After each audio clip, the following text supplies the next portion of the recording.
સાંભળો આ ભાઈની વાત 100% સત્ય વાત છે। हाँ तो मैं हूँ तुम्हारा भाई नकली बदमाश। भाई मैं तो एक ही बात बोलूंगा कि ये बदमाशी छोड़ दो।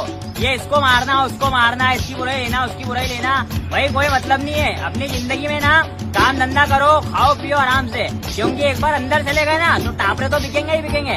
जीवन ऐसा हो जाएगा ना कुत्तों का जीवन कुत्ते का। ऐसा दलिया मिलती दलिया है, ऐसी दलिया है। और सुबह ना नाश्ते के लिए ऐसा इंतजार करना पड़ता, नाश्ता कब आगा नाश्ता कब आगा। चाय भी ऐसे ना उसके अंदर मिलती है, वो बताओ क्या बोलते हैं उसको, प्लेट के अंदर। घर पे तो तुम आराम से उठते हो जब तुम्हारी इच्छा होती है, लेकिन वहाँ पर ऐसा नहीं है। सुबह 6 बजे घाट पर लात मार के उठा देंगे और 6 बजे ना लॉकडाउन लग जाएगा तुम्हारी जिंदगी का। ऐसा जीवन हो जाएगा ना, तुम बोलोगे कि यार ये कहाँ आ गया, नर्क में आ गया है।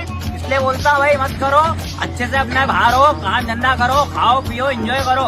ये बदमाशी में कुछ नहीं रखा भाई, मैंने भी छोड़ दिया आज से। ये रखा मेरा गमछा। हाँ